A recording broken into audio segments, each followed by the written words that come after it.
Ето кои са според мен топ 10 най-добри български филма.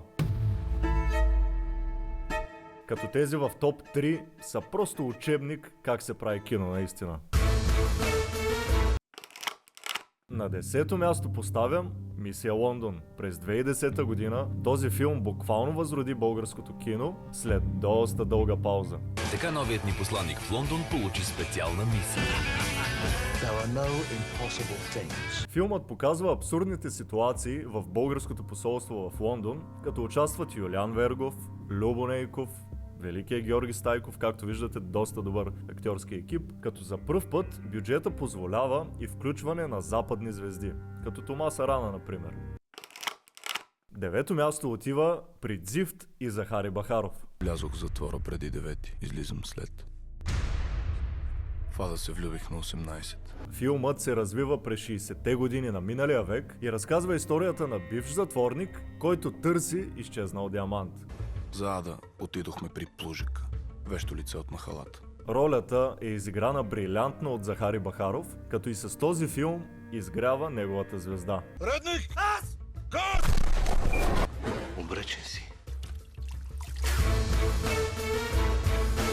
Черно-бял, криминален и с много мрачен стил.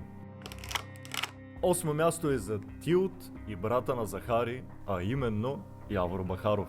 Изключително интересен както за хората, които са живели по време на комунизма, така и за такива като мене, на които им е любопитно какво е било тогава. Ски, Берлинската стена. Отиваме на екскурзия в ГДР-то и там в ГФР-то. Правим пачките и се връщаме в това кафе. Доста реалистично направен, разказва историята на група млади приятели в София малко преди 10 ноември.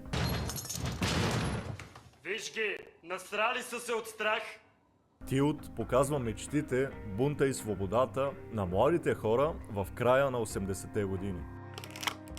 Преминаваме към 7-мо място и Оркестър без име. Пепи, каква е тая бира, ма? Не, този път наистина ще отидем да му я треснем от главата. Седи мирим, пак ще ги вкарат. Не бе, защо ще ме прави ни идиот, бе, Велко? Култова комедия за група млади музиканти, които мечтаят да станат известни и да пробият на голямата сцена. Абе, Гоши, ще оглушаем с това твоя думка, не бе. Здравето ни се взе. Айде, мани мене ми, кокошките престана да носят. Като филмът остава любим на поколения българи. При 20 кокошки яйца от пазара купувам. Аз и на война съм бил, ама такова чудо. Бомбардират, върстват.